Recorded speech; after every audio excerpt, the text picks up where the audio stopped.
time to drop. Hello again, everyone, and welcome back to the Hennisphere for another roller coaster ranking from Six Flags over Texas. Today is going to be Shockwave, and I know for a fact there are a lot of people out there that are fanboys and fangirls of this ride. It's not the biggest, it's not the tallest, it's not the scariest ride out there, but people really love this ride because it's unique. You don't see many Schwarzkopf looping roller coasters out there, and we have a great one at Six Flags over Texas. It was the first one to feature back-to-back loops. It was built all the way back in 1978, and to this day it still provides a pretty smooth and enjoyable ride. It's just a shame that it's in the very back of the park and not many people walk back there to ride it. Whenever I've been on it, there's been like no one in line at all. Like, it's always been a walk-on. It's kind of sad because it makes you wonder if it's going to get removed soon, but I hope the park never removes it because it's very fun. It's not my favorite, but it is definitely worth a ride and a re-ride. I suggest riding it in the back. Let's start off with the enthusiast categories. This ride is 116 feet tall. Not bad. That earns a 5 out of 10. Pretty average. The speed. This thing hits 60 miles an hour, which is pretty fast. That ties Grease Lightning for the fastest Schwarzkopf I've ever ridden. So a 7 out of 10. Drops. The first drop is not that steep, but if you're sitting in the back, it does provide some solid airtime. Not the best, but you get some airtime going down that first drop. I'll give it a 6 out of 10, just slightly above average. G-forces. These loops are intense.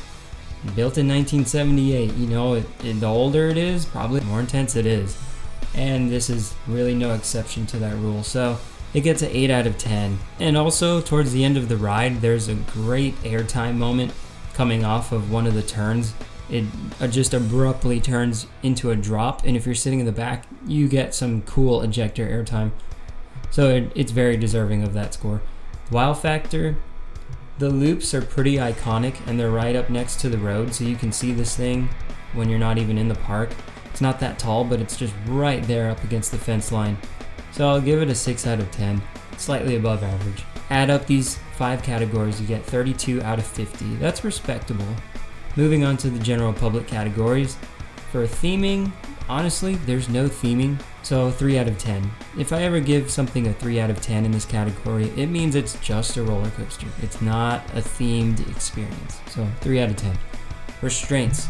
Now you got a simple lap bar, just like all the other Schwarzkopfs I've ridden. It's just a simple lap bar, kind of similar to a Chance Morgan lap bar. Very roomy, lots of freedom of movement. You're not stapled at all. I love it. 9 out of 10. The layout. You've got the 2 loops, but this ride does have more than just that. So I'm going to give it a 6 out of 10. The length. This thing is 3,600 feet long. Like I said, that's not a short ride. There's a lot more to it than just those loops. So I'm going to give it a 7 out of 10 for that. Lastly, the smoothness. This thing is old, but it is still very smooth. It's very enjoyable. I'm going to give it the average score, 7 out of 10. Add these up, and again, you hit 32 out of 50 for these 5 categories. 32 plus 32 is 64. So that's a pretty good rank for this roller coaster. 64 out of 100 is between Wavebreaker and Steel Eel from SeaWorld San Antonio. Check back tomorrow for another ranking from Six Flags over Texas. We've got the heavy hitters up next. Thanks for watching. That was another day in the Hennisphere.